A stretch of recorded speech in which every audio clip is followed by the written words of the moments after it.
Hello everyone and welcome to only IAS. स्वागत है आप सभी का rapid current affairs revision series में। ये एक ऐसा इनिशिएटिव है जिसके अंदर हम लोग prelims oriented important current affairs को बहुत स्पीड में रिवाइज करेंगे। अगर आपको लगता है कि इस टॉपिक से कोई भी इंपॉर्टेंट करंट अफेयर्स का टॉपिक छूट गया है तो आप कमेंट सेक्शन में हमें ज़रूर से बताएं, जिससे कि बाकी स्टूडेंट भी उन टॉपिक्स को पढ़ के एग्जामिनेशन हॉल में बैठे। तो चलिए डिस्कशन स्टार्ट करते हैं। NCMEI देखो, NCMEI एक स्टैट्यूटरी बॉडी है जिसे 2004 में स्टैब्लिश किया गया था। It has quasi judicial power, ठीक है, ये सब बता चुका हूँ मैं। और इसका मेजर काम क्या है कि भाई अगर कोई भी इंस्टीट्यूट अपने आप को माइनॉरिटी इंस्टीट्यूट क्लेम करता है तो उसको सर्टिफाई करने का काम किसके पास है? NCMEI के पास रखा गया है, ठीक है।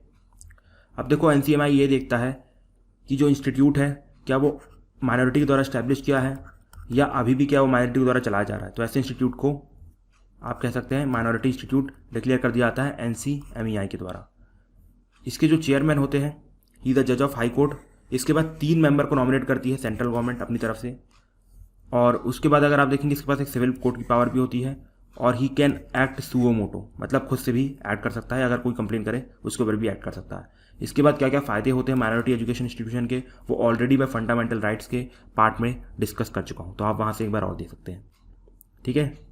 और एक और इम्पॉर्टेंट चीज़ मैंने बताई थी कि अभी तक गवर्नमेंट ऑफ इंडिया ने कोई भी लिंग्विस्टिक माइनॉरिटी नोटिफाई नहीं की है। सिर्फ और सिर्फ कौन सी माइनॉरिटी नोटिफाई की है?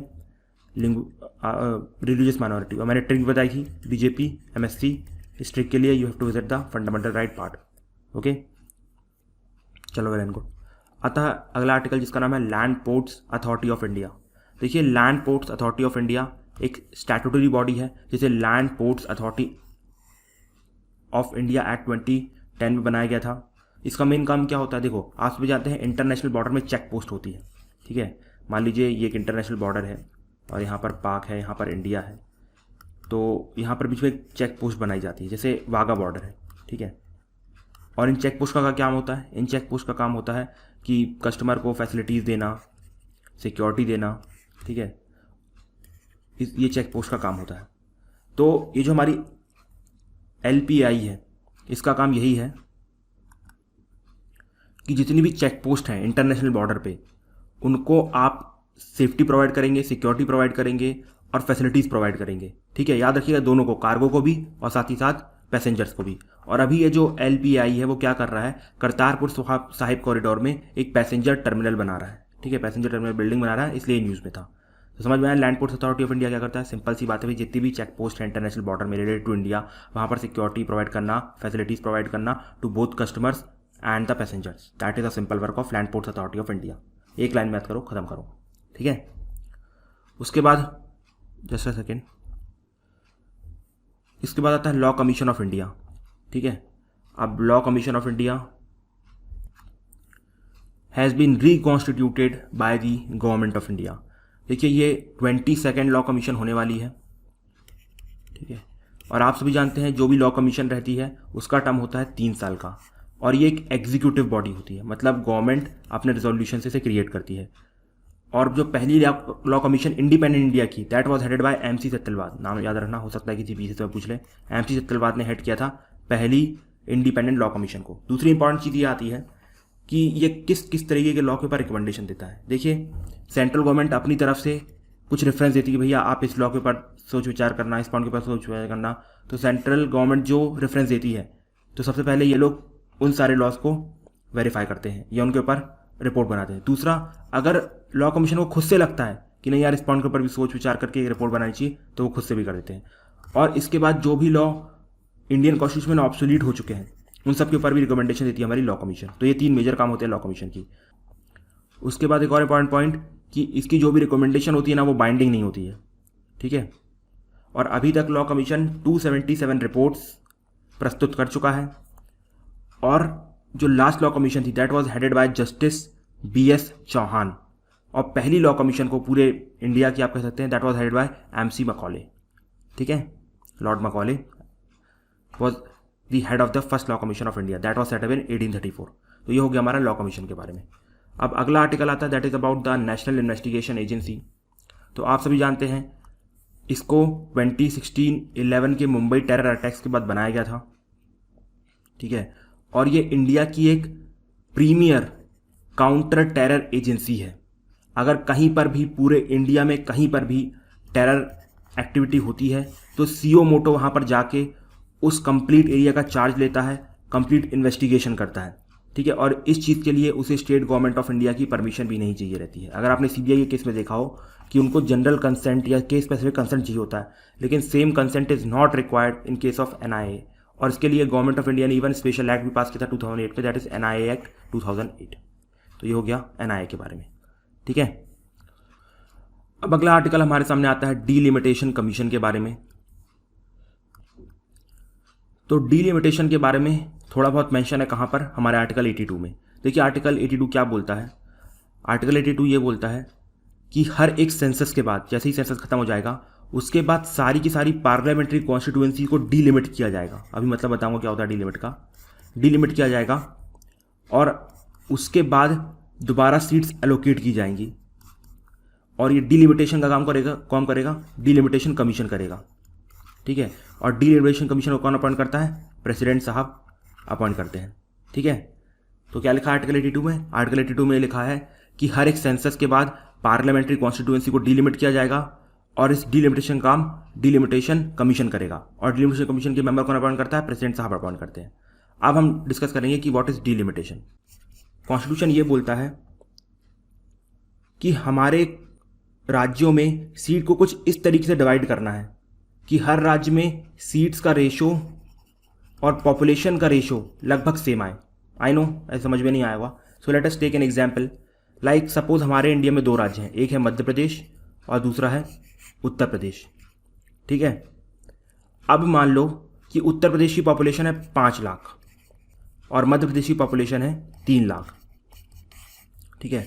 और मैंने ये बोला है कि हर 1 लाख के ऊपर, हर 1 लाख पॉपुलेशन के ऊपर एक सीट मिलेगी, मतलब हर 1 लाख के ऊपर एक एमपी बैठेगा, ठीक है।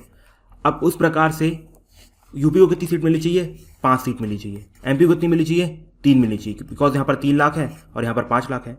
तो बस यही चीज़ कॉन्स्टिट्यूशन ने कही है कि आपको हर राज्य में सीट्स उस तरीके से डिवाइड करनी है कि पॉपुलेशन और नंबर ऑफ सीट्स का जो रेशियो है लगभग सेम रहे। जैसे अगर आप यहाँ पर देखो मध्य प्रदेश में 3 लाख की पॉपुलेशन थी इसलिए यहाँ इसको 3 सीट बस मिली, यूपी में 5 लाख की पॉपुलेशन थी इसलिए उसको 5 सीट मिली।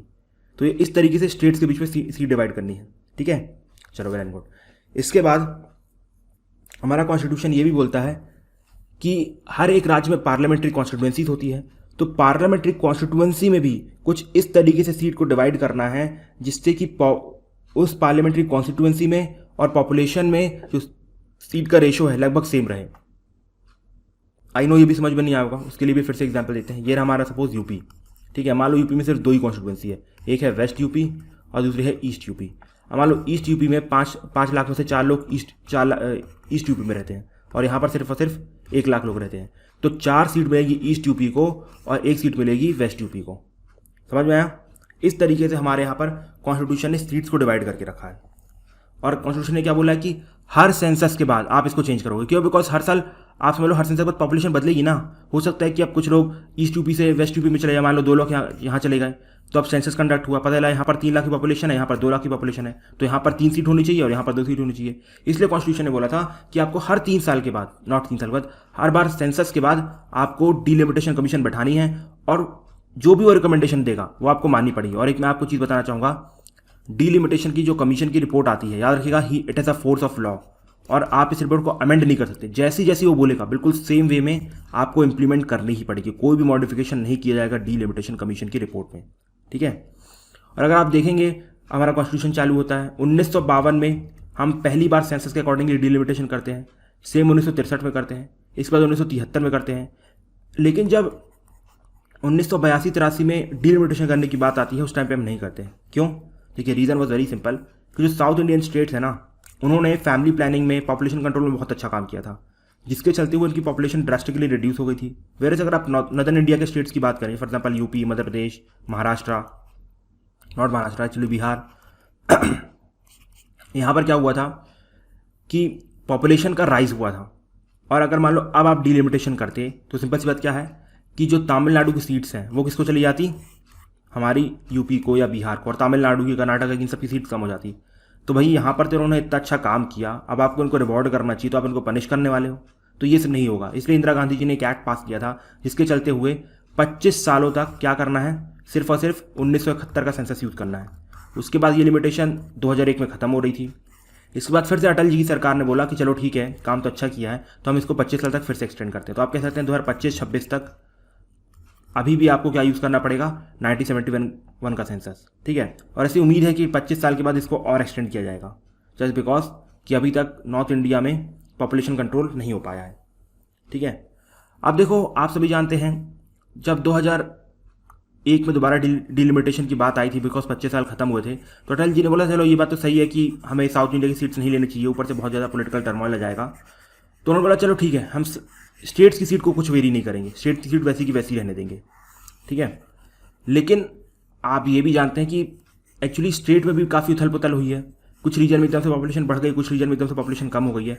तो एटलीस्ट स्टेट के अंदर तो हम चेंजेस ला सकते हैं ना, ठीक है। मैंने क्या बताया था, सबसे पहली बात तो स्टेट्स को कुछ इस तरीके से सीट डिवाइड करनी है कि हर स्टेट में और पॉपुलेशन में रेशियो लगभग सेम रहे। तो मतलब अगर मान लो किसी स्टेट को 50 सीट मिल गई है, तो अटल जी बोल रहे हैं उन 50 सीट को रहने दो, हम उससे छेड़छाड़ नहीं करेंगे। लेकिन स्टेट के अंदर बहुत उथल पुथल हुई है ना, मान लो यहाँ पर पहले पॉपुलेशन ज़्यादा थी, अब यहाँ पर पहुँच गई है, तो हम इसको डिलिमिट करना चाहते हैं। सारे राज्य बोला ठीक है चलो यार, हमारी स्टेट की सीट तो नहीं जा रही है, तो आप इसको एटलीस्ट डिलिमिट कर दो। तो फिर उसके लिए डिलिमिटेशन एक्ट 2002 लाया गया था, और उसके अकॉर्डिंगली पूरे इंडिया में डिलिमिटेशन को कैरी आउट किया गया था। लेकिन उस टाइम पे 4 राज्यों में डिलिमिटेशन नहीं हो पाई थी। कौन कौन सी थी? एक थी आसाम, दूसरा था अरुणाचल, तीसरा था मणिपुर और चौथा था नागालैंड। क्यों? बिकॉज वहाँ पर काफ़ी वायलेंस हो रहा था उस टाइम पे, ठीक है। तो अब आप सभी जानते हैं हमारे यहाँ पर जो आर्टिकल 373, तो आर्टिकल जो 370 है वो तो चला गया है, ठीक है। तो अब हमें जम्मू एंड कश्मीर को दोबारा डिलिमिट करना था, बिकॉज वो अलग भी हुआ है लद्दाख से। तो हमने सोचा कि भाई 2002 का जो काम बचा हुआ था, बिकॉज 2002 में आसाम का, अरुणाचल का, मणिपुर का, नागालैंड का डिलिमिटेशन नहीं हुआ था, तो क्यों ना से जम्मू एंड कश्मीर के डिलिमिटेशन के साथ ही साथ कर दिया जाए। तो उसके लिए गवर्नमेंट ऑफ इंडिया ने, या आप कह सकते हैं प्रेसिडेंट ने, एक कमेटी अपॉइंट की under the chairmanship of Ranjan Prakash Desai, ठीक है। अब वो कश्मीर का डिलिमिटेशन कर रहे हैं, साथ ही साथ जो 4 राज्य बचे थे उनका भी डिलिमिटेशन कर रहे हैं। किसका? आसाम का, अरुणाचल का, मणिपुर का, नागालैंड का। अब एक और इंपॉर्टेंट पॉइंट नोट करने के लिए कि जो इनका डिलिमिटेशन हो रहा है, आसाम का, अरुणाचल का, मणिपुर का, नागालैंड का, वो 2002 सेंसस के अकॉर्डिंगली हो रहा है, ठीक है। वेयर एज जो कश्मीर का डिलिमिटेशन हो रहा है that is according to the 2011 census. तो इस पॉइंट को भी ध्यान रखिएगा। तो ये हो गया delimitation. It took around lot of time, no issue. इसके बाद अगला article is about the Lokpal.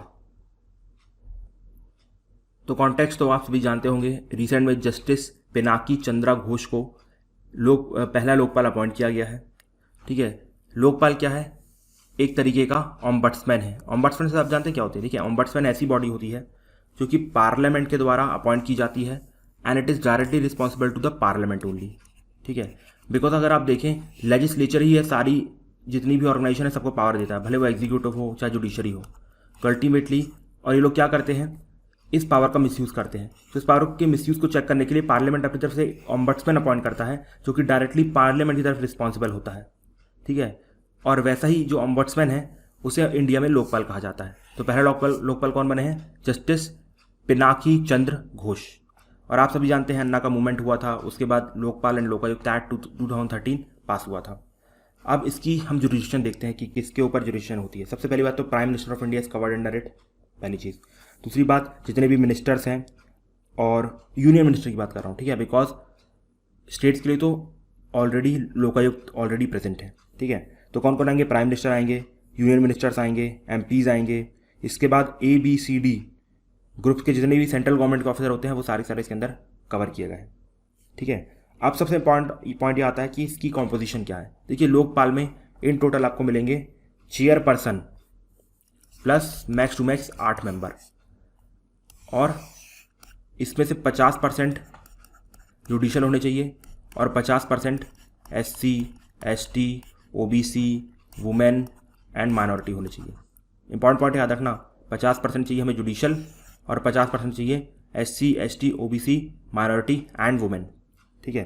अब इनको सेलेक्ट कैसे किया जाता है? देखिए, सबसे पहले एक सर्च कमेटी बनती है, ये मेनली सेक्रेटरीज की होती है, जो अपनी तरफ से कुछ 10 से 15 नाम डिसाइड करते हैं कि ये लोग लोकपाल बन सकते हैं।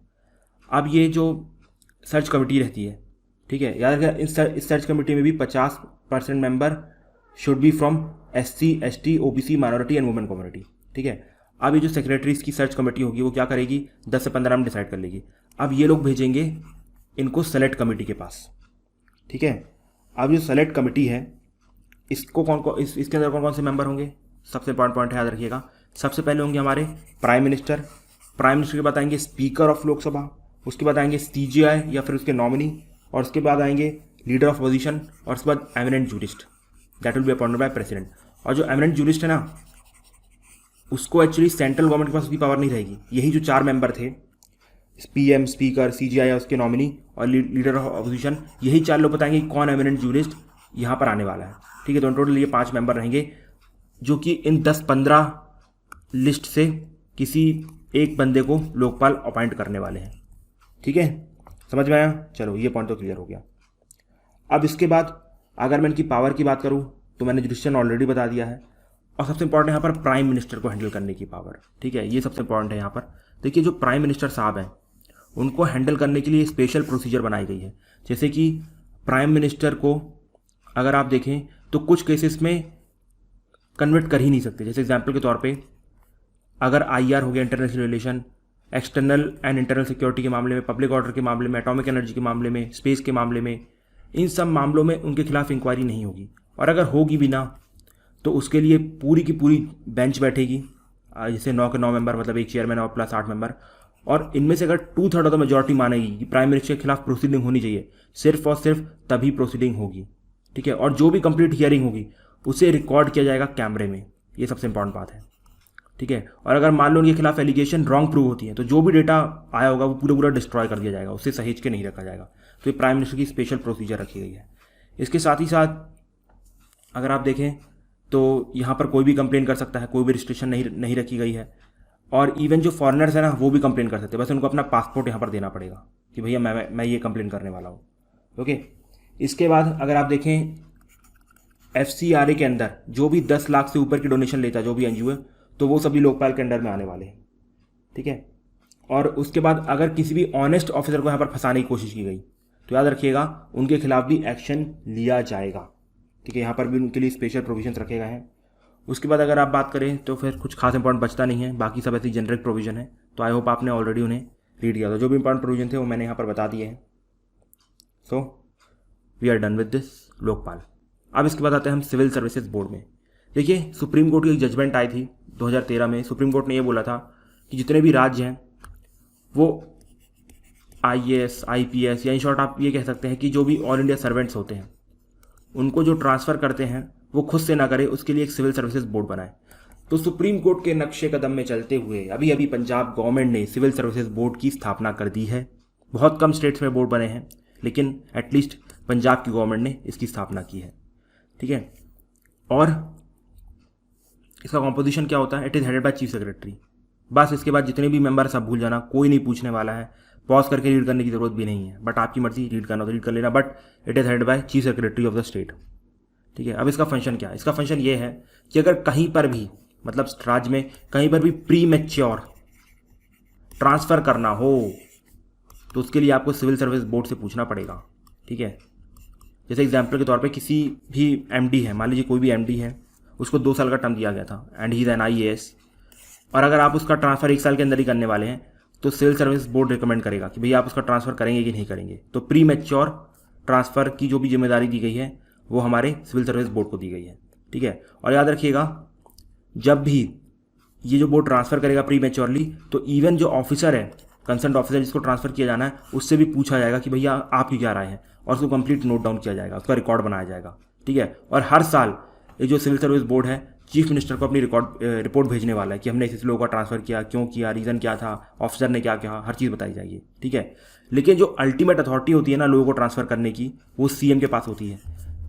इस बोर्ड को सिर्फ और सिर्फ चीफ सेक्रेटरी साहब क्या करेंगे? चीफ सेक्रेटरी साहब सिर्फ और सिर्फ हेड करेंगे और रिकमेंड करेंगे। तो in short this board is recommendatory. Ultimate जो पावर है वो चीफ मिनिस्टर ऑफ स्टेट के पास रहने वाली है। समझ गए ना? चलो वेल एंड गुड। उसके बाद अगला आता है नेशनल कमीशन फॉर वुमेन। देखिए आप सभी जानते हैं नेशनल कमीशन फॉर वुमेन एक तरीके की स्टैट्यूटरी बॉडी है जिसे national commission for women act 1990 के चलते हुए फॉर्म किया गया था। इसके अंदर भी सेम NCBC की तरह एक चेयरपर्सन होते हैं, 5 मेंबर होते हैं, they are appointed by president of India, ठीक है। अब सबसे पॉइंट यहाँ पर जिस पे ऊपर लोग फंसाते हैं कि भाई इसका चेयरमैन सिर्फ और सिर्फ वुमेन होगी, नहीं, इसका चेयरमैन वो होगा the person who is committed to the cause of the women. अगर मान लीजिए अगर राजा राम मोहन रॉय होते, ईश्वर चंद्र विद्यासागर होते, तो वो भी इस कमीशन के चेयरमैन बन सकते थे, because they were always committed to the cause of the women. ठीक है, जो भी पर्सन वुमेन के कॉज के लिए हमेशा कमिटेड रहेगा वो पर्सन यहाँ पर अपॉइंट किया जाएगा। ठीक है, उसके बाद अगला आर्टिकल आता है नारकोटिक कंट्रोल ब्यूरो। देखो जो सेंट्रल गवर्नमेंट है उसके ऊपर जिम्मेदारी दी गई है कि भैया आप अपनी टेरिटरी के अंदर, मतलब कंप्लीट इंडिया के अंदर ड्रग का जो अब्यूज़ हो रहा है उस चीज़ को रोकोगे। तो उसको रोकने के लिए गवर्नमेंट ऑफ इंडिया ने एक एक्ट पास किया था जिसका नाम है narcotic drugs and psychotropic substances act 1985। इसके चलते हुए एक बॉडी बनाई गई जिसका नाम था नारकोटिक कंट्रोल ब्यूरो। ठीक है, अब ये कंट्रोल ब्यूरो क्या करता है, ये कंट्रोल ब्यूरो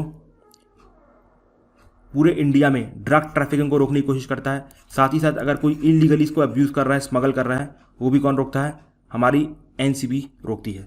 इसके साथ ही साथ अगर इंटरनेशनल बॉर्डर्स पे ये ड्रग्स का आदान प्रदान हो रहा है उसके ऊपर भी पूरी जिम्मेदारी एनसीबी की होती है। ठीक है, उसके साथ ही साथ जितनी भी इन्फोर्समेंट बॉडीज़ होती हैं जो कि थोड़ा बहुत ड्रग्स से डील करती हैं उनको ट्रेनिंग प्रोवाइड करता है, रिसोर्सेज प्रोवाइड करता है। ठीक है, और स्मगलिंग रोकता है, तो मैंने आपको ऑलरेडी बता दिया है। और अंत में इसका हेडक्वार्टर कहाँ है, दिल्ली में है, and it is under the ministry of home affairs. सबसे important, it is under the ministry of home affairs, not under health affairs. ठीक है, उसके बाद अगला आर्टिकल पे आते हैं जिसका नाम है एनसीआरबी।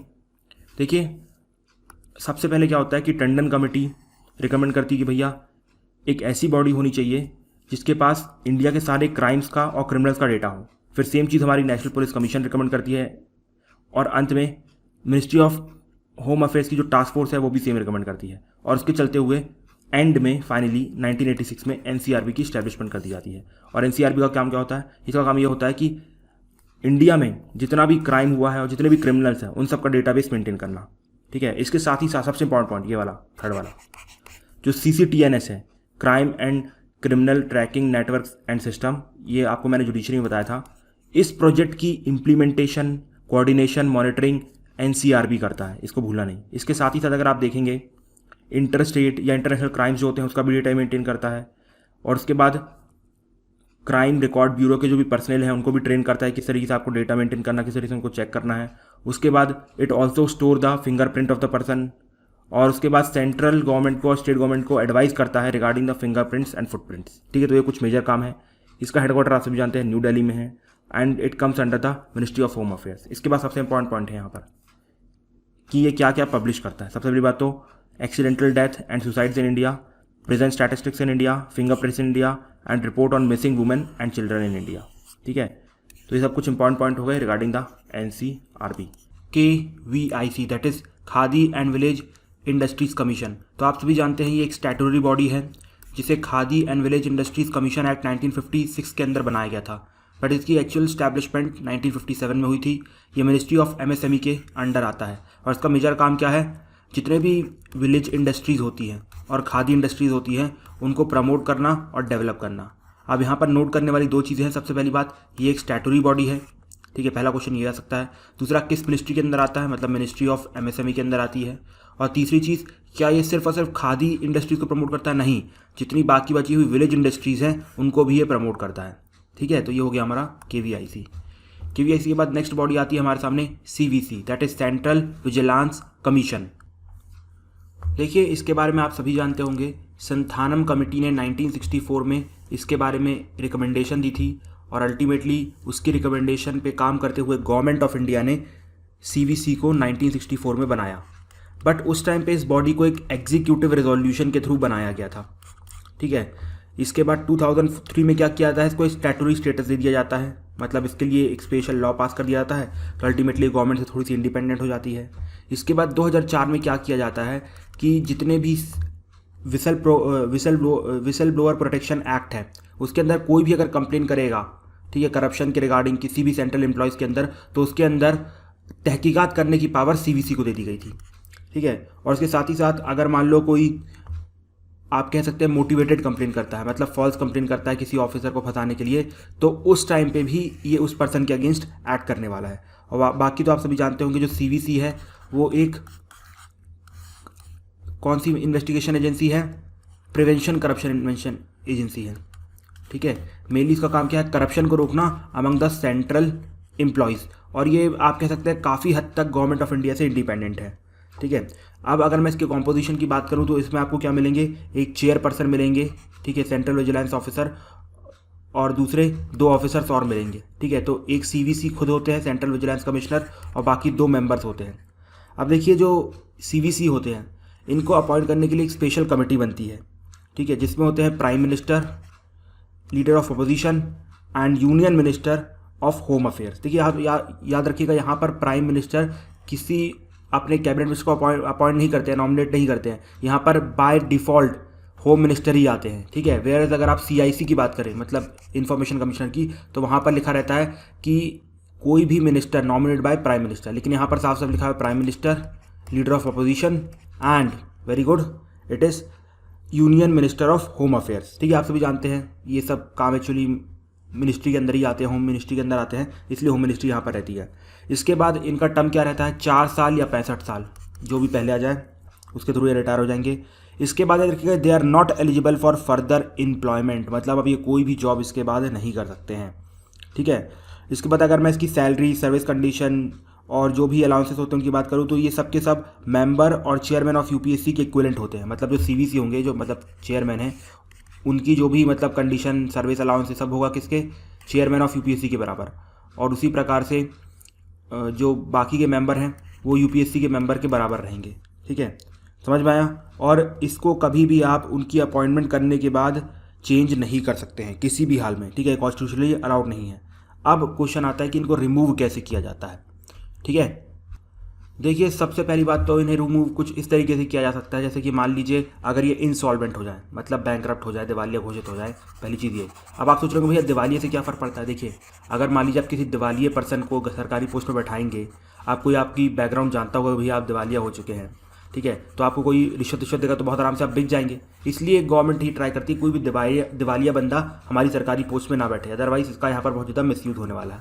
ठीक है, इसके बाद अगर आप बात करें, दूसरी चीज़ आती है, अगर आप पेड एम्प्लॉयमेंट बाहर ले लें तो आपको रिमूव कर दिया जाएगा। तीसरी बात आती है, अगर आप माइंड से या बॉडी से किसी भी तरीके से अनफिट हो गए, मतलब लंगड़े लूले हो गए, कोई एक्सीडेंट हो गया, थोड़े पागल टाइप के हो गए, तब आपको निकाल दिया जाएगा। इसके बाद अगर मान लीजिए किसी कॉम्पिटेंट कोर्ट ने आपको डिक्लेयर कर दिया कि आप अनसाउंड माइंड के, अनसाउंड माइंड समझते हैं ना आप, जैसे आपने कुछ मूवीज़ देखा होगा जिसमें लोग, मिलिट्री ऑफिसर वाली एक मूवी थी, मुझे ध्यान नहीं आ रही, उसमें लोग पागल हो गए थे, मतलब जो ऑफिसर था वो थोड़ा सा सनकी टाइप का था, तो उस टाइप की कंडीशन आती है, अनसाउंड माइंड हो जाते हैं, तो उस टाइम पे आपको अलाउड नहीं रहता है कि आप अपनी सर्विस कंटिन्यू करें। इसके बाद अगर मान लीजिए आप किसी भी ऑफेंस के लिए कन्विक्टेड हो गए हैं, ठीक है, और मेजरली जब वो 2 साल के ऊपर का ऑफेंस है तो फिर गारंटेड है कि भैया आपको निकाल के बाहर फेंक दिया जाएगा। ठीक है, और लास्ट में मिसबिहेवियर और इनकैपेसिटी। ठीक है, याद रखिए यहाँ पर प्रूव्ड मिसबिहेवियर नहीं लिखा है, सिर्फ मिसबिहेवियर और इनकैपेसिटी लिखा हुआ है। ठीक है, अब यहाँ पर देखो प्रेसिडेंट रिमूव तो करेंगे, लेकिन उसके लिए उन्हें सुप्रीम कोर्ट पे अपनी याचिका रखनी पड़ेगी। जैसे एग्जाम्पल के तौर पे अगर मान लीजिए एग्जाम्पल के लिए मान लीजिए मैं CVC हूँ, ठीक है, अब हमारे प्रेसिडेंट साहब को लग रहा है कि मैंने क्या किया है, मैंने proved misbehaviour, not proved actually, misbehaviour और इनकैपेसिटी किया है। अब ये मिसबिहेवियर और इनकैपेसिटी का मतलब क्या होता है, मतलब ये कि मैं गवर्नमेंट के किसी कॉन्ट्रैक्ट में इंटरेस्टेड हूँ।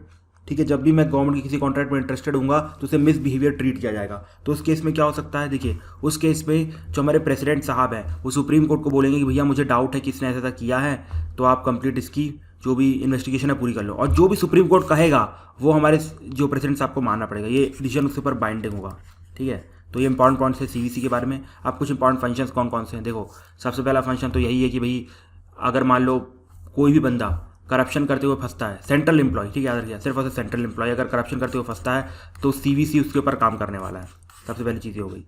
अगर मान लीजिए किसी ने विसल ब्लोअर प्रोटेक्शन एक्ट के अंदर किसी के खिलाफ कंप्लेन की तो उसमें भी CVC एक्ट करेगा। अगर मान लीजिए CBI है, कोई करप्शन के केस को हैंडल कर रही है, तो वहाँ पर CVC is competent to give advice to the CBI, साथ ही साथ उस केस को रिव्यू भी कर सकता है।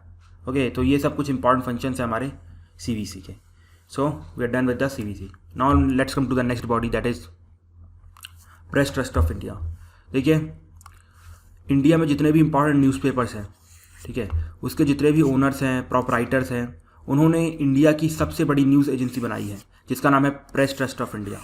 ठीक है। और याद रखिएगा, बस यहाँ पर देखिए क्वेश्चन आ सकता है कि भैया ये किस टाइप की बॉडी है, तो याद रखिएगा ना ही एक स्टैटूटरी बॉडी है, ना ही कोई एग्जीक्यूटिव बॉडी है, ना ही कॉन्स्टिट्यूशनल बॉडी है। It is simply a non profit trust and that's it. बस इससे ज़्यादा कुछ मत पढ़ना इसके बारे में।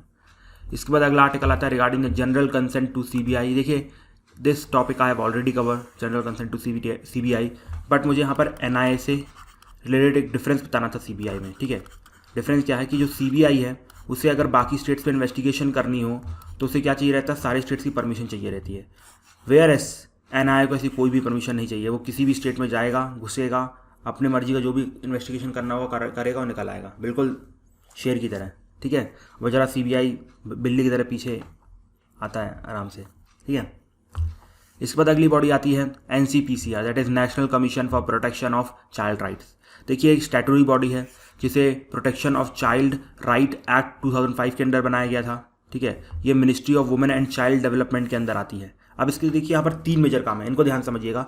सबसे पहला काम ये है कि अगर कहीं पर भी RT का इम्प्लीमेंट नहीं हो पा रहा है, ठीक है, और अगर कोई कंप्लेन करता है कि भैया यहाँ पर जो आपने बोला था RT के अकॉर्डिंगली कि टीचर होंगे, स्कूल होंगे, ये सब नहीं है, तो उस केस पे सबसे पहले NCPCR एक्ट करता है। तो पहला का काम कहाँ उसका, RT एक्ट के रिगार्डिंग जो भी कंप्लेंट्स आएंगी उसके खिलाफ इंक्वायरी करना किसका काम होता है, NCPCR का काम होता है। दूसरा सबसे इंपॉर्टेंट काम जो हमारा पॉक्सो एक्ट है ना, ठीक है, उसमें उसकी जो इम्प्लीमेंटेशन है वो अच्छे से हो रही कि नहीं हो रही। जैसे वहाँ पर बोला गया कि फास्ट ट्रैक कोर्ट्स होने चाहिए और तुरंत मतलब अगर कोई सेक्सुअल असॉल्ट हुआ तो तुरंत बंदे को गिरफ्तार किया जाएगा। ये सब चीज़ें जो बोली गई हैं वो हो रही है कि नहीं हो रही है। जो केसेस की पेंडेंसी है वो कहीं ज़्यादा तो नहीं है, तो बहुत ज़्यादा है, बट फिर भी अब पता नहीं किस तरह का मॉनिटर कर रहा है भाई ये बॉडी। इसके बाद आखिरी में जो भी चाइल्ड राइट्स हैं उनको प्रमोट करना। ठीक है, बच्चों को बताना कि भैया ये आपके राइट्स होते हैं। ठीक है, बच्चों के सामने सेमिनार्स कंडक्ट करवाना किस तरह से आपको आगे बढ़ना चाहिए, करियर ऑप्शंस क्या है एंड एवरीथिंग, हर चीज़ में बताएगा आपको NCPCR। ठीक है, और मेनली आपको सोसाइटी से प्रोवाइड करने की पूरी कोशिश करेगा, आपके सारे राइट्स बचाने की कोशिश करेगा NCPCR। ठीक है, तो ये हो गया हमारा NCPCR। इसके बाद अगली बॉडी आती है NCDC। अब देखो आप इसे नाम से समझ सकते हैं कि भैया it is for the promotion and development of cooperatives. ठीक है, जितनी भी कोऑपरेटिव्स होते हैं 43B में आप सभी जानते हैं कोऑपरेटिव्स थे हमारे यहाँ पर। इसके बाद इनको फंडामेंटल राइट्स का दर्जा दे दिया गया गवर्नमेंट ऑफ इंडिया के द्वारा।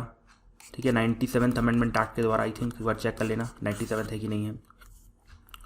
ओके, और ये जो NCDC को बहुत पहले बना दिया गया था एक्ट ऑफ पार्लियामेंट के द्वारा 1963 में, और तब से ही इसका मेजर काम यही है कि भैया आप किसी भी तरीके से हमारी कंट्री में कोऑपरेटिव को बढ़ावा दें और उनको डेवलप करें। देखिए कोऑपरेटिव सिर्फ और सिर्फ एग्रीकल्चर की फील्ड में नहीं, इवन उसकी जो एलाइड सेक्टर्स है, जैसे एग्जांपल के तौर पे डेयरी, फिशरीज, यहाँ पर भी कोऑपरेटिव्स को प्रमोट करना NCDC का काम है।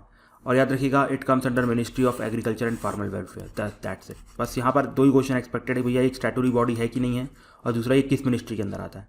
देखिए हमारे नोट्स इतने अच्छे से डिज़ाइन है कि आपको सिर्फ वही चीज़ें प्रोवाइड की जा रही हैं which is most relevant for exam. ठीक है, चलो वेरी गुड। इसके बाद अगली बॉडी आती है कंपटीशन कमीशन ऑफ इंडिया। देखिए इससे पहले मैं आपको एक मॉडर्न कंपटीशन की फिलॉसफी बताना चाहूँगा। ठीक है, कि मॉडर्न कंपटीशन की फिलॉसफी क्या होती है। देखिए मॉडर्न कंपटीशन का मतलब ये होता है कि अगर मान लीजिए किसी भी पर्सन के पास मार्केट में अगर कोई डोमिनेंट पोजीशन है, वो उसका मिसयूज़ ना कर पाए, उसी चीज़ को हम कहते हैं मॉडर्न फिलॉसफी ऑफ कंपटीशन। अब इसको एग्जाम्पल से समझने की कोशिश कीजिएगा। देखिए अभी मार्केट में बहुत बड़ी कंपनी चल रही है, they claim that to be the world's largest free education fun academy. ठीक है, अब जो फन अकेडमी है, अगर आप उसकी बात करें फन अकेडमी की, तो उसके पास फंडिंग बहुत ज़्यादा है, तो क्या करता है मार्केट में जितने भी छोटे छोटे यूट्यूब प्लेयर्स हैं और सबको खरीदने की कोशिश करता है। ठीक है, तो ultimately what they are doing, they are destroying the competition present in the market. ये एक इंटरप्रिटेशन हो सकता है, इसका दूसरा इंटरप्रिटेशन भी हो सकता है, बट मैंने आपको सिर्फ ऐसे समझाने के लिए किया ये। ठीक है, बाकी बहुत इंटरप्रिटेशन हो सकते हैं, I have no issue, but समझाने के लिए था, बाकी किसी की बेइज्जती के लिए नहीं है। और फिर बाद कॉम्पिटिशन कमीशन ऑफ इंडिया एक स्टैट्यूटरी बॉडी है, किसके अंदर आता है, कॉम्पिटिशन कमीशन एक्ट 2002 के अंदर आता है। ठीक है, अब इसके अंदर एक चेयरपर्सन होते हैं और 6 मेंबर्स होते हैं, और ये 6 के 6 मेंबर्स और चेयरपर्सन को central government of India appoint करती है, not the president of India. Important point है, याद करके रख लेना। इसके बाद मेन आते हैं इसकी ऑब्जेक्टिव और फंक्शन क्या है। देखिए सबसे पहला इसका ऑब्जेक्टिव तो यही है कि किसी भी तरीके से उन सारी प्रैक्टिसेस को एलिमिनेट करना जिससे कि हमारा जो मार्केट में कंपटीशन है वो ख़त्म हो रहा है। ठीक है, अगर मान लो जियो किस तरह से कोई बेकार प्रैक्टिस अपना रहा है तो उसको खत्म करना, अदरवाइज मार्केट में कंपटीशन ही खत्म हो जाएगा। तो एक पर्सन की होगी मोनोपोली हो जाएगी, फिर वो अपने हिसाब से प्राइस को डिसाइड करेगा। तो that is bad for consumer as well as for the market and as well as for the government also. ठीक है, इसके बाद किसी तरीके से अब जो कंपटीशन बन गया है उसको सस्टेन करना है, उसे सस्टेन नहीं करना, उसको आगे भी बढ़ाना है, उसको प्रमोट भी करते जाना है। इसके साथ ही साथ ये इंश्योर करना है कि हर कोई बहुत ही आराम से आए और मार्केट में फ्रीली ट्रेड कर पाए। अब कोई जो बड़ा प्लेयर है उसे धमकाए नहीं कि भैया तुम मार्केट से निकल जा, ये हो जाएगा वो हो जाएगा, फलाना ढिकाना, ऐसा कुछ नहीं करना है। ठीक है, इसके साथ ही साथ कंज्यूमर को अवेयर करना है कि भैया अगर मार्केट में कंपटीशन रहेगा तो आपको कितना फ़ायदा होगा, आपको कितनी सारी चॉइसेस अवेलेबल रहेगी। ठीक है, और इसके साथ ही साथ it also protect the interest of the consumer. अब ये सब काम करके कंज्यूमर इंटरेस्ट ही प्रोटेक्ट हो रहा है ना, तो it protect the interest of the consumer. ठीक है, तो ये हो गया हमारा कॉम्पिटिशन कमीशन ऑफ इंडिया। उसके बाद अगली बॉडी आती है custodian of enemy property for India.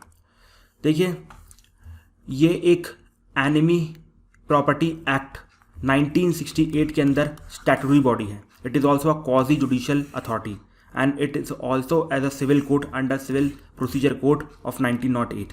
ठीक है, तो क्या क्या है, ये एक स्टैट्यूटरी बॉडी है, एक क्वाजी जुडिशियल बॉडी है, it is also a civil court under civil procedure code 1908। तो सबसे पहले ये तीनों पॉइंट हो गए। अब दूसरी बात ये कब आई थी, देखिए इसे 1939 में बनाया गया था। और इसको बनाने का रीज़न क्या था, देखिए कि जो भी एनिमी प्रॉपर्टीज़ होती हैं, एनिमी प्रॉपर्टी समझते हैं आप? अच्छा नहीं समझते, कोई बात नहीं, बता देते हैं। देखो, कोई भी कंट्री जिसने इंडिया में कभी भी पास्ट में अग्रेशन किया हो, मतलब अटैक किया हो, और जो भी इंडिया का एनिमी नेशन हो, उन सारी लोगों को हम क्या बोलते हैं, एनिमीज़ बोलते हैं इंडिया के। अब आप सब जानते हैं उनकी यहाँ पर इंडिया में कुछ ना कुछ प्रॉपर्टी हो सकती है।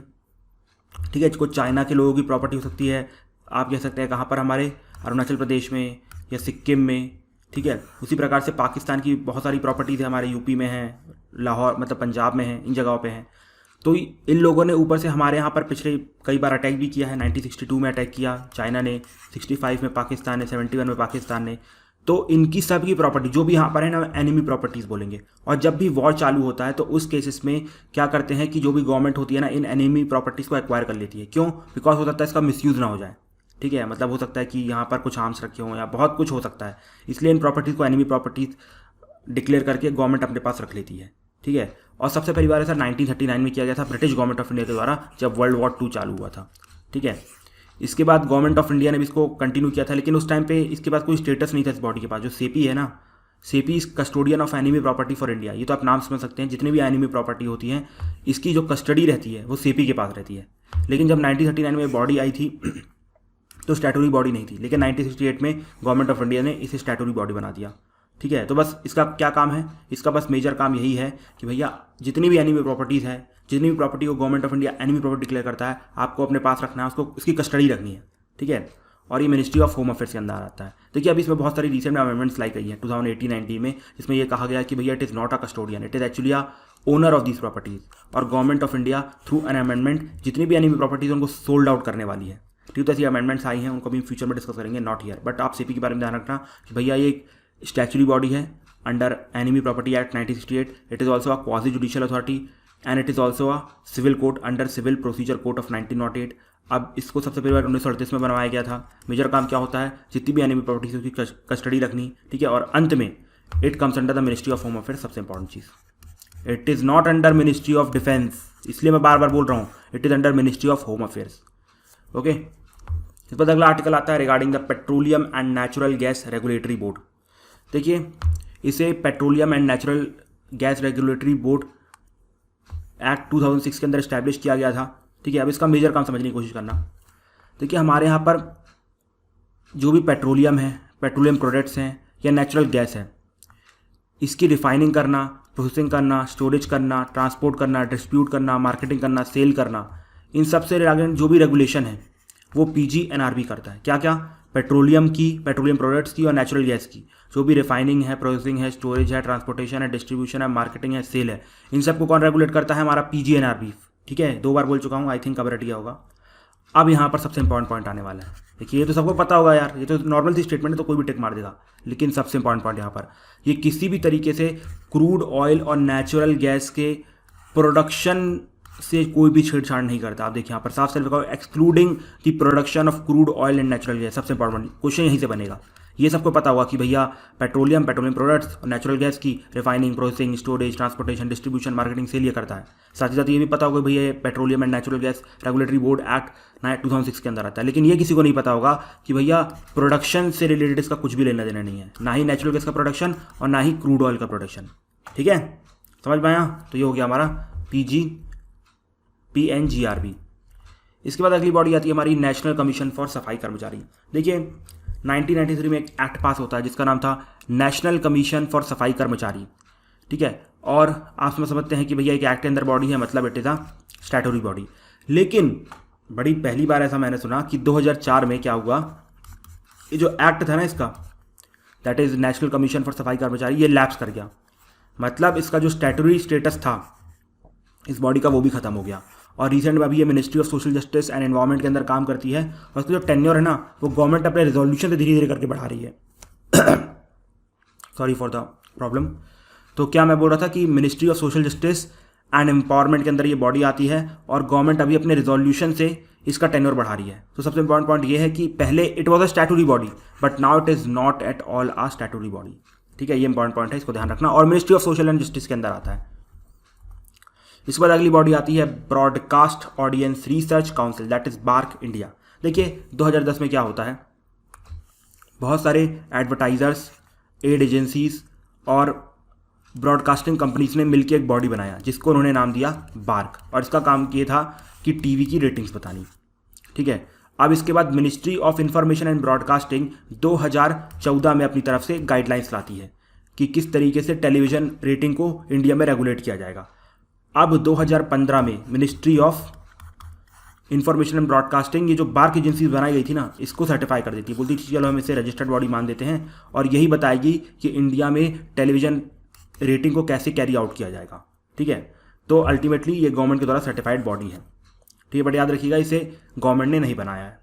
अब दूसरा पॉइंट ये किस तरीके से हमारे इंडिया में आप कह सकते हैं कि रेटिंग को बताता है। देखिए इसने क्या एक डिवाइस बनाया है, बारोमीटर कहते हैं इसे डिवाइस को। ठीक है, और इन बारोमीटर को 45,000 टीवीज़ में इम्प्लांट कर दिया है। और याद रखिएगा, मतलब टीवीज़ के आसपास इम्प्लांट कर दिया है। और याद रखिएगा ये सब एनोनिमस है, मतलब हो सकता है ये आपके घर में इम्प्लांट हो या मेरे घर में इम्प्लांट हो, किसी को नहीं पता है। ठीक है, अब जितने भी 45,000 ये यूज़र्स हैं टीवी के, जो भी ये लोग चैनल देखेंगे उस प्रकार से उस टीवी की रेटिंग डिसाइड होगी। जैसे एग्जांपल के तौर पे अगर मान लीजिए मैं 8:30 पे तारक मेहता का उल्टा चश्मा देख रहा हूँ और 45,000 लोग भी यही देख रहे हैं, तो समझ लो उसकी रेटिंग फुल है। ठीक है, अब मान लो ऐसा हो सकता है कि 20,000 लोग कोई भगवान वाला सीरियल देख रहे हैं और 30,000 लोग नहीं देख रहे हैं। ठीक है, तो आप कह सकते हैं कि इनकी रेटिंग काउंट की जाएगी, इनकी रेटिंग काउंट नहीं की जाएगी। तो इन शॉर्ट जो भी 45,000 लोग देखेंगे ना, उनसे ही रेटिंग बनाई जाती है। भले इंडिया 130 करोड़ लोगों का देश है, बट फिर भी सिर्फ 45,000 लोग डिसाइड करते हैं इंडिया में कि किस तरीके से टीआरपी बढ़ेगी और घटेगी। ठीक है, तो ये काम होता है बारोमीटर का। और अभी मुंबई पुलिस ने क्या आरोप लगाया था कि अभी कुछ टीवी चैनल्स हैं जिन्होंने बारोमीटर्स की जो एनोनिमस है उसको समझ लिया कि कहाँ पर ये फिट है, किस तरीके से फिट है, और उसको वो लोग मिस यूज़ करके अपनी टीआरपी को ऊपर नीचे कर रहे हैं। ठीक है, तो ये हो गया हमारा बार्क इंडिया। बार्क इंडिया के बाद अगली बॉडी हमारे सामने आती है नेशनल ग्रीन ट्रिब्यूनल। अब देखिए नेशनल ग्रीन ट्रिब्यूनल आप सभी जानते हैं एक स्टैट्यूटरी बॉडी है which was setup under national green tribunal act 2010। साथ ही साथ एक क्वाजी जुडिशियल बॉडी भी है। ठीक है, अब याद रखिएगा जब भी हमारा जो एनजीटी है वो केसेस की सुनवाई करता है तो उस टाइम पे ना ही वो एविडेंस एक्ट 1872 को फॉलो करता है और ना ही कोड ऑफ सिविल प्रोसीजर 1908 को फॉलो करता है। इसका मतलब क्या होता है? इसका मतलब ये होता है कि देखिए जैसे अगर आप नॉर्मल कोर्ट में जाते हैं, जुडिशरी में जाते हैं, हाई कोर्ट, सुप्रीम कोर्ट, तो वहाँ पर आपको एविडेंस एक्ट के अंदर सारे एविडेंस प्रस्तुत करने पड़ते हैं कि मतलब ये इसी तरीके के लिफाफे में बंद होने चाहिए, इसी तरीके से हमारे प्रोसिक्यूशन को खड़ा होना है, इसी तरह से विक्टिम को खड़े होना है, मतलब पूरा एक एक चीज़ है। ठीक है, ये सब चीज़ें हमारा एनजीटी फॉलो नहीं करता है। आपको जैसे खड़ा होना वैसे खड़ा होना, जैसे आपको सबूत देना वैसे सबूत देना, कोई फर्क नहीं पड़ता। बस एनजीटी एक चीज़ को फॉलो करता है कि भैया किसी भी तरीके से नेचुरल जस्टिस का जो प्रिंसिपल है वो वायलेट ना हो। इसका मतलब ये है कि हर किसी पर्सन को सुना जाए, उसके बाद ही एनजीटी अपना जजमेंट दे। अब ऐसा नहीं है कि आपने विक्टिम को सुना ही नहीं और अपना जजमेंट पारित कर दिया, ऐसा नहीं करना है। आपको हर किसी को सुनना है और उसके बाद ही अपना जजमेंट पारित करना है। ठीक है, अब देखिए इस बॉडी को इस बार 10 साल हो चुके हैं। ठीक है, तो इसलिए भी इंपॉर्टेंट है। देखिए 2010 और 2021 वैसे आप 2020 आप समझ सकते हैं, चलता है इतना 1-2 साल। इसके बाद अगर आप इस बॉडी की बात करें तो यहाँ पर आपको चेयरपर्सन मिलेगा, कुछ जुडिशियल मेंबर मिलेंगे और कुछ एक्सपर्ट मेंबर मिलेंगे। लेकिन याद रखिएगा चेयरपर्सन होता है वो हमेशा जुडिशियल मेंबर होता है। और कौन होता है? या तो जज ऑफ सुप्रीम कोर्ट या फिर chief justice of high court, इन दोनों में से कोई भी यहाँ पर चेयरमैन बनेगा, बट सिर्फ और सिर्फ जुडिशियल मेंबर ही होगा। ठीक है, अब यहाँ पर जितने भी मेंबर होते हैं they are not eligible for reappointment. क्यों? जिससे कि वो लोग अपनी इंडिपेंडेंस मेंटेन कर सके। ठीक है, साथ ही साथ इसके जो भी अवार्ड्स और ऑर्डर्स पास होंगे they will be considered as a decree of civil court, मतलब जो पावर सिविल कोर्ट के पास होती है उनके ऑर्डर्स की, सेम पावर एनजीटी के पास भी होगी। ठीक है, और यहाँ पर एक प्रोविजन रखा गया कि अगर जब भी केस आता है, मान लीजिए आज केस रजिस्टर हुआ एनजीटी में, तो उसे आज से 6 महीने के अंदर इस केस को निपटा देना है, ये उसके ऊपर मतलब मैंडेट किया गया है। और इसके बाद अगर मान लीजिए आप एनजीटी के डिसीजन से खुश नहीं हैं तो आप 90 दिनों के अंदर सुप्रीम कोर्ट में अप्लाई कर सकते हैं, बट अगर 90 दिन लैप्स कर गए तो उसके बाद कोई भी अपील नहीं की जाएगी। ठीक है, तो ये हो गया हमारा एनजीटी। इसके बाद एनजीटी के बाद हमारे सामने आता है नेशनल कमीशन फॉर माइनॉरिटीज़। ठीक है, अब देखो नेशनल कमीशन फॉर माइनॉरिटीज़ एक स्टैट्यूटरी बॉडी है जो कि national commission for minority act 1992 के अंदर बनाया गया था। और रिसेंट में क्या हुआ है कि जो यही नेशनल कमीशन फॉर माइनॉरिटीज़ ने वर्ल्ड माइनॉरिटी डे को सेलिब्रेट किया ऑन 18 दिसंबर 2020। ठीक है, अब याद रखिएगा, it is not just a statutory body, it is also a quasi judicial commission. ठीक है, अब देखिए अभी तक सेंट्रल गवर्नमेंट ऑफ इंडिया ने 6 कम्युनिटीज़ को माइनॉरिटी नोटिफाई किया है। कौन कौन सी मैं पहले बता चुका हूँ, BJP, MSC, Buddhist, Jainas, Parsis, Muslim, Sikh and Christian. देखिए यहाँ पर 5 लिखा हुआ है, लेकिन यहाँ पर ये भी लिखा हुआ है कि 6वीं जैना को ऐड किया गया 2014 में। ठीक है, इसके बाद अगर मैं कॉम्पोजिशन की बात करूँ तो यहाँ पर एक चेयरपर्सन होते हैं, एक वाइस चेयरपर्सन होते हैं और कुछ मेंबर्स होते हैं, मेनली 5 मेंबर्स होते हैं। अब याद रखिएगा, ये जो चेयरमैन है, वाइस चेयरमैन है और 5 मेंबर हैं जो मेन यहाँ के मेंबर हैं नेशनल कमीशन फॉर माइनॉरिटीज़ के, ये सब के सब माइनॉरिटी को ही बिलोंग करने चाहिए, भले किसी भी कम्युनिटी को बिलोंग करे, क्रिश्चियन को, सिख को, मुस्लिम को, but they should be minority. इसके साथ ही साथ सेंट्रल गवर्नमेंट भी अपने तरीके से 7 मेंबर्स को नॉमिनेट करता है। और याद रखिएगा, they should be a person of integrity, person of ability and person of eminence. ठीक है, इसके बाद आज की हम आखिरी बॉडी देख लेते हैं जिसका नाम है नेशनल कमीशन फॉर माइनॉरिटीज़। अच्छा, ये तो हो ही चुकी है ना। अच्छा, इसका हाँ टर्म देखना था। टर्म क्या है, 3 ईयर्स के लिए हमारे चेयरमैन साहब चुने जाते हैं और जितने भी मेंबर होते हैं सबका टर्म क्या होता है, 3 साल का। ठीक है, और उसके बाद अपनी रिपोर्ट किसको देता है, सेंट्रल गवर्नमेंट ऑफ इंडिया को देता है। Central government of India report कहाँ रखती है, पार्लियामेंट के सामने रखती है। याद रखिएगा, it does not give its report to president. यहाँ पर साफ साफ सेंट्रल गवर्नमेंट ऑफ इंडिया हमारे मटेरियल में लिखा हुआ है। ठीक है, अब इसका एक सबसे इंपॉर्टेंट काम ये होता है कि जो माइनॉरिटीज़ की सोशियो इकोनॉमिक कंडीशन है उसकी स्टडी करवाना। जैसे मान लीजिए मुस्लिम्स का कुछ अपलिफ्टमेंट हुआ है कि नहीं हुआ है, अगर डिग्रेडेशन हुआ तो कितना हुआ है, रीज़न क्या है, ये सब स्टडीज़ कंडक्ट करवाई जाती हैं किसके द्वारा, नेशनल कमीशन फॉर माइनॉरिटीज़ के द्वारा। और अंत में जो सभी बॉडीज़ का काम होता है स्टैट्यूटरी वाली, कि भैया जो भी सेफ गार्ड्स हैं उनको देखना कि भैया वो लग रहे हैं कि नहीं लग रहे हैं। उसके बाद अगर कोई कंप्लेन आती है उसके ऊपर एक्ट करना, अगर कोई नई एडवाइस देनी है गवर्नमेंट ऑफ इंडिया को वो एडवाइस देना। तो बस यही नॉर्मल काम है। तो ये हो गया हमारा national commission for minorities. Permanent commission for women. ठीक है, तो हम बिल्कुल बैकग्राउंड से डिस्कस करते हैं और सुप्रीम कोर्ट की रिसेंट में क्या जजमेंट आई है उसके ऊपर भी डिस्कशन करेंगे। सबसे पहली बात कि भैया जो वुमेन है इंडियन आर्मी में पिछले 80 सालों से सर्व कर रही हैं, और सबसे पहली बात उन्हें 1987 में मिलिट्री नर्सिंग सर्विस के लिए ले जाया गया था। उसके बाद 1943 में एक सेपरेट कैडर बना दिया गया था जहाँ पर वुमेन रहेंगी और जितने भी हमारे फौजी भाई हैं उनको नर्स करेंगी। ठीक है, तो बहुत बड़ा काम था ये। उसके बाद 1992 में army ordinance corps, army education corps, जज और एडवोकेट जनरल और इसके साथ ही साथ कुछ और बहुत सारे सेक्टर्स ओपन कर दिए थे वुमेन के लिए। तो 1943 में सिर्फ और सिर्फ एक सेक्टर ओपन था, मेडिकल ऑफिसर कैडर, और उसके बाद इतने सारे सेक्टर 1992 तक ओपन कर दिए। विद टाइम ओपन किए गए हैं, ये नहीं कि सारे 1992 में कर दिए गए, विद टाइम धीरे धीरे सब ओपन किए गए हैं। इसके बाद वैसे अगर देखते जाएंगे तो इनको इवन जो एसएससी होता है शॉर्ट सर्विस कमीशन, उसके लिए भी अलाउ कर दिया गया था। बट शुरू में इनको सिर्फ और सिर्फ 10 सालों का टर्म दिया गया था, बट 2004 तक इनका टर्म भी नॉर्मल 14 साल कर दिया गया था। लेकिन 14 साल के बाद इनको रिटायर होना पड़ता था। ठीक है, अब सिंपल सी बात है भैया, यहाँ पर वुमेन भी एलिजिबल थी परमानेंट कमीशन के लिए। आप सिर्फ उन्हें शॉर्ट सर्विस कमीशन दिया करते थे। तो उन्होंने क्या किया, सुप्रीम कोर्ट में केस किया। तो अल्टीमेटली सुप्रीम कोर्ट की काफ़ी रिवॉल्यूशनरी जजमेंट आई। सुप्रीम कोर्ट ने ये कहा कि अब जो हमारी वुमेन है वो भी परमानेंट कमीशन के लिए एलिजिबल हैं, मतलब वो भी बिल्कुल जैसे नॉर्मल आर्मी मैन होते हैं वो कंटिन्यू कर सकती हैं। और they can also become a commanding officer, मतलब they can get the rank of colonel and उससे ऊपर की जो भी रैंक्स होती हैं, इन शॉर्ट कमांडिंग ऑफिसर बन सकते हैं। लेकिन यहाँ पर साफ साफ ये भी बताया गया है कि कमांडिंग ऑफिसर बनने का मतलब ये नहीं है कि आप किसी भी बटालियन को हेड करेंगे ड्यूरिंग द फाइट। यहाँ पर साफ साफ लिखा हुआ है कि जो भी कॉम्बैट ऑपरेशन है उसके लिए वुमेन अभी भी एलिजिबल नहीं है। सिर्फ और सिर्फ वो रैंक दी गई है, समझ रहे हैं ना। रैंक देना और ऑपरेशन देना, दीज थिंग्स आर डिफरेंट। जैसे एग्जाम्पल तौर पर गुंजन सक्सेना में देखा होगा, उसका जो मास्टर था, मतलब जो मेन हेड था, वो अलाउ नहीं कर रहा था उसको प्रोग्राम्स को कैरी आउट करने के लिए। Though she was more eligible, she had the rank in everything, but still he was preferring his that male favourite. Okay, तो उसी प्रकार से इनको यहाँ पर रैंक सब दे दी गई है, लेकिन अभी भी they can not be a part of combat operations. ठीक है, इस पॉइंट को ध्यान रखना सबसे इंपॉर्टेंट है। लेकिन अब कमांडिंग ऑफिसर ये लोग बन सकते हैं और परमानेंट कमीशन भी अलाउ कर दी गई है। ठीक है, तो ये हो गया इस टॉपिक के बारे में।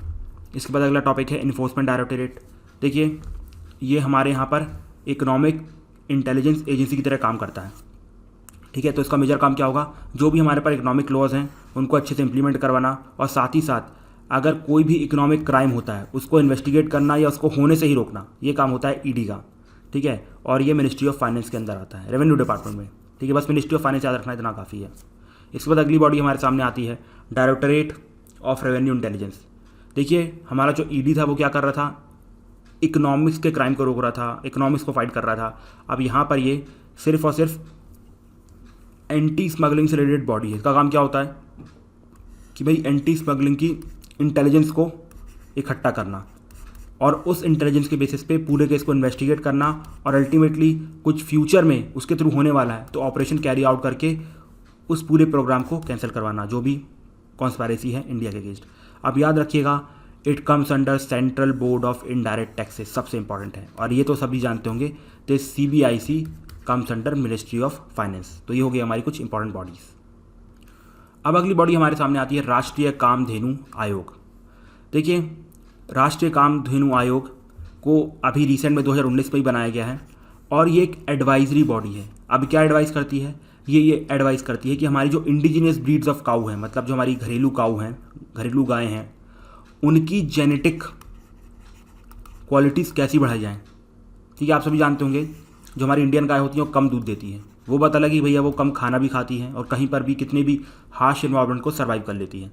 ठीक है, लेकिन फिर भी हम चाहते हैं कि भैया जो हमारी इंडिजिनियस ब्रीड्स हैं, ठीक है, गाय की, उनकी जेनेटिक अपग्रेडेशन हो, साथ ही साथ उनका कंजर्वेशन किया जाए। बिकॉज आप रिसेंट में जानते हैं जितनी भी बाहर से गाय आ रही हैं तो लोग अपनी इंडियन गाय को बाहर निकाल के रख देते हैं, बट उनका कंजर्वेशन हो, साथ ही साथ उनकी एक अच्छी प्रॉपर डेवलपमेंट हो।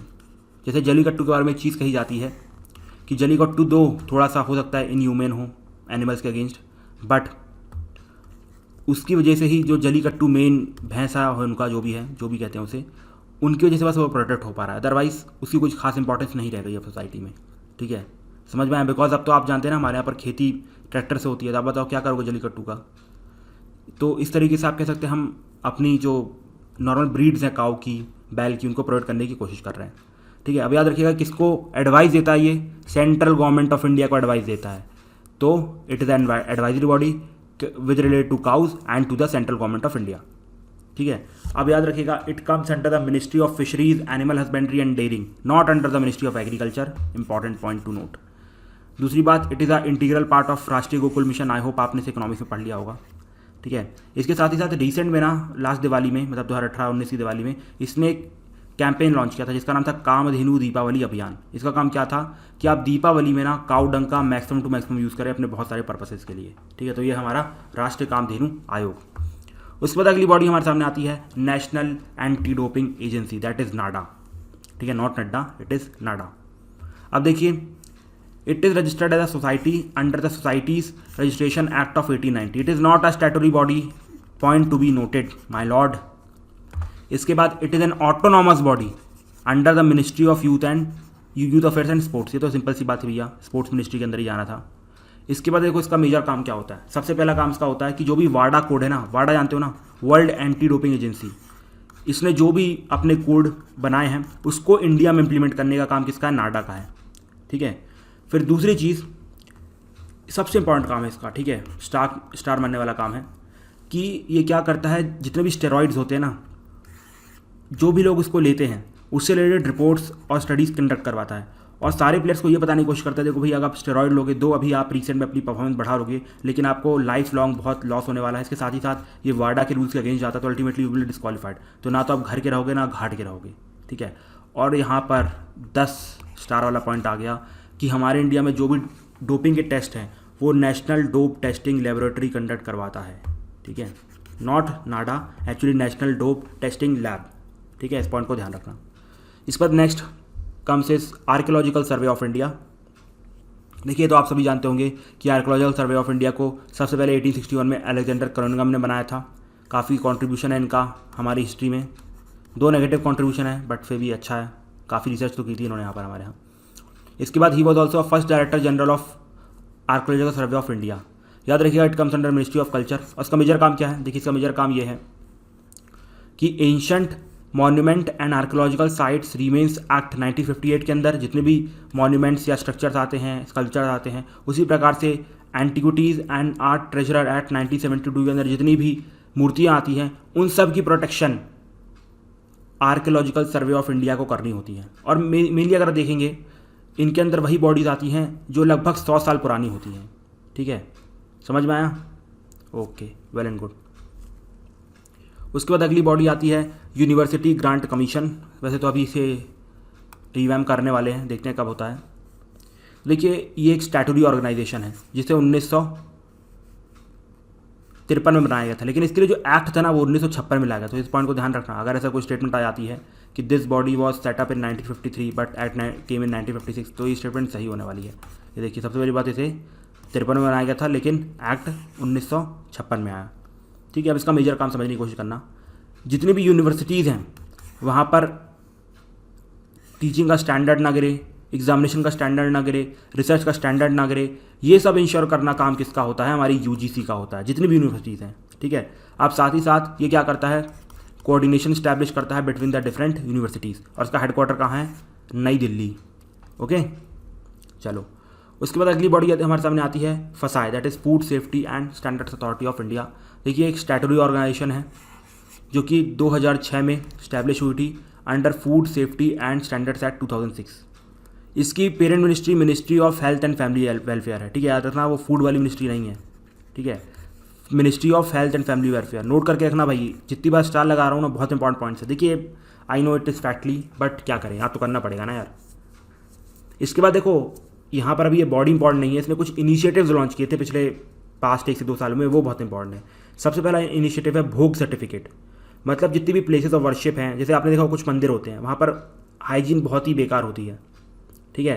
तो भोग इनिशिएटिव के अंदर हमारा फसाई क्या कर रहा है? इन मंदिरों को गाइड कर रहा है कि भैया आप लोग यहाँ पर अपने यहाँ पर हाइजीन मेंटेन कर सके और साथ ही साथ जो फूड सेफ्टी है उसको भी मेंटेन करें, ठीक है। बिकॉज आप सभी जानते हैं वहाँ पर सफाई करना भी थोड़ा मुश्किल होता है, बिकॉज भक्त अपनी श्रद्धा में बहुत कुछ करते रहते हैं, ठीक है। लेकिन सबसे इंपॉर्टेंट पॉइंट होगा it comes under ministry of health and family welfare, ठीक है। उसके बाद अगला मूवमेंट है ईट राइट मूवमेंट। देखिए ईट राइट मूवमेंट का मेन मकसद ये है कि जो लोगों की पब्लिक हेल्थ डिग्रेड हो रही है उसको इम्प्रूव करना। किस तरीके से? आपको पता है हमारे यहाँ पर इंडिया में नेगेटिव हेल्थ क्यों आ रही है, पब्लिक हेल्थ ख़राब क्यों हो रही है? बिकॉज अब हमारे यहाँ पर जो न्यूट्रिशन है ना वो बहुत ख़राब हो गया। अब हम पिज़्ज़ा बर्गर बाहर की ज़्यादा खाने लगी है। तो मेन यहाँ पर यही फोकस किया जा रहा है कि भैया जो न्यूट्रिशन हम नेगेटिव ले रहे हैं ना उसको पॉजिटिव करो, घर का खाना खाओ, खुश रहो, ठीक है। उसके बाद अगली स्कीम आती है हाइजीन रेटिंग स्कीम। देखिए इसके अंदर जो भी बिजनेस फूड काउंटर्स होते हैं और रेस्टोरेंट्स होते हैं उनको रेट किया जाएगा और रेटिंग से ये पता चलेगा कि वो कितने अच्छे और कितने ख़राब हैं, हाइजीन के मामले में कैसे हैं। उसके बेसिस पे जो हमारे कंज्यूमर्स हैं वो अपना खुद का डिसीजन ले पाएंगे। उसके बाद अगला इनिशिएटिव आता है हार्ट अटैक रिवाइंड, ओके। अब देखिए आप सभी जानते होंगे हमारा जो फसाई है उसने एक प्रोग्राम लॉन्च किया है। प्रोग्राम ये है कि उसे 2022 तक ट्रांस फैट का यूज़ इंडिया से हटाना है। ट्रांस फैट बैड कोलेस्ट्रॉल होता है, उसको हटाना है, ठीक है। तो उसके लिए पहली बार एक मास मीडिया कैंपेन लॉन्च किया गया। उसी मास मीडिया कैंपेन को हार्ट अटैक रिवाइंड कहते हैं। देखिए ट्रांस फैट क्या होता है कि हमारी जो नसें होती है ना वहाँ पर जमता है तो उससे ब्लॉकेज लग जाती है और उसी वजह से हमारे अंदर हार्ट अटैक आता है। तो सिंपल सी बात है हार्ट अटैक रिवाइंड। उसके बाद आखिरी इनिशिएटिव है फसाई चिप्स। इसका क्या मकसद है? इसका मकसद सिंपल सा भैया फूड सेफ्टी में रिसर्च R&D बढ़ाई जाए, ठीक है, बस यही काम है। उसके बाद अगली बॉडी हमारे सामने आती है national council for transgender person.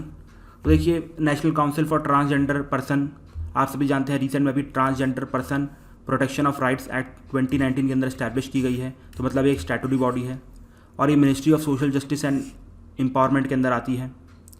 और इसका मेन मकसद क्या है इस कमीशन का? देखिए, इसका मेन मकसद ये है कि जो हमारे ट्रांसजेंडर भाई बहन हैं जो कि मेन स्ट्रीम से दूर रह गए हैं, आप सभी जानते हैं मेन स्ट्रीम में उन्हें कंसिडर नहीं किया जाता है, तो सबसे पहला काम तो ये होगा उन्हें मेन स्ट्रीम में लेके आना, मतलब स्कूल्स में एडमिशन करवाना, रेस्टोरेंट में साथ में बैठ के खाना खाना, इससे ये लोग मेन स्ट्रीम में आएंगे। पहली चीज़ ये होगी। दूसरी इंपॉर्टेंट चीज़ ये होने वाली है कि ये रिकमेंड करेगा कि हर स्टेट अपने यहाँ पर एक वेलफेयर बोर्ड बनाए, और वो वेलफेयर बोर्ड इन ट्रांसजेंडर कम्युनिटी के लिए क्या करें, बहुत सारी वेलफेयर स्कीम लॉन्च करें जिससे कि इनका भी अपलिफ्टमेंट हो सके। अब सबसे इंपॉर्टेंट पॉइंट, इसके चेयरपर्सन खुद यूनियन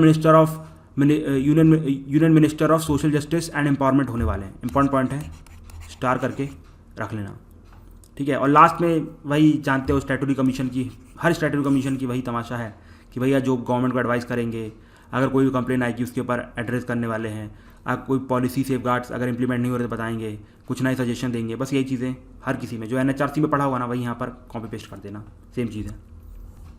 उसके बाद अगली बॉडी हमारे सामने आती है, it is not a body, it is जो पोर्टल, ठीक है, related to transgender, that is national portal for transgender person. देखिए, आप सभी जानते हैं नालसा जजमेंट में सुप्रीम कोर्ट ने बोला था कि हमारे जो ट्रांसजेंडर भाई बहन हैं उनके लिए क्या किया जाएगा, they will have self perceived right, मतलब उन्हें किसी से सर्टिफाई नहीं करवाना पड़ेगा कि मैं ट्रांसजेंडर हूँ या ना हूँ। अगर आप अपने आप को ट्रांसजेंडर कंसिडर कर रहे हैं तो you will be considered as a transgender person, ठीक है। तो अब ये लोग अपनी सेल्फ परसीव्ड जेंडर आइडेंटिटी को अच्छे से रेगुलेट कर पाएँ, उसके लिए अभी भी रिसेंट में हमारी जो ministry of social justice and empowerment है उसने इस पोर्टल को लॉन्च किया है। इस पोर्टल के अंदर ट्रांसजेंडर पूरे इंडिया में कहीं पर भी बैठे हुए डिजिटली अप्लाई कर सकता कि भैया मैं ट्रांसजेंडर हूँ, और उसके बाद बिना किसी के कॉन्टैक्ट के, ना ही DM से मिलना है ना ही किसी से मिलना है, आपको क्या किया जाएगा, ट्रांसजेंडर सर्टिफिकेट अलाउड कर दिया जाएगा। देखिए, जब हमारा एक्ट पास हुआ था ना, ट्रांसजेंडर वाला एक्ट वाला, इसको हम डिस्कस करेंगे फ्यूचर में, तो उस टाइम पे लोगों ने इल्ज़ाम लगाया था गवर्नमेंट के ऊपर कि भैया नालसा जजमेंट सुप्रीम कोर्ट ने बोला था कि यहाँ पर DM से आप अलाउड नहीं करेंगे सर्टिफिकेट, वो लोग खुद अपने आप को सर्टिफाई करेंगे। अब यहाँ पर आप देख सकते हैं कि काफ़ी हद तक गवर्नमेंट ने यहाँ पर इनकी जो भी सर्टिफिकेशन थी उसको अलाउ की है कि भैया आप खुद से अलाउ हो सकते हैं, और यहाँ पर कोई भी फिजिकल इंटरफेरेंस और ना ही आपको कोई ऑफिस विजिट करना पड़ेगा, ठीक है। तो ये हो गया हमारा national portal for transgender person.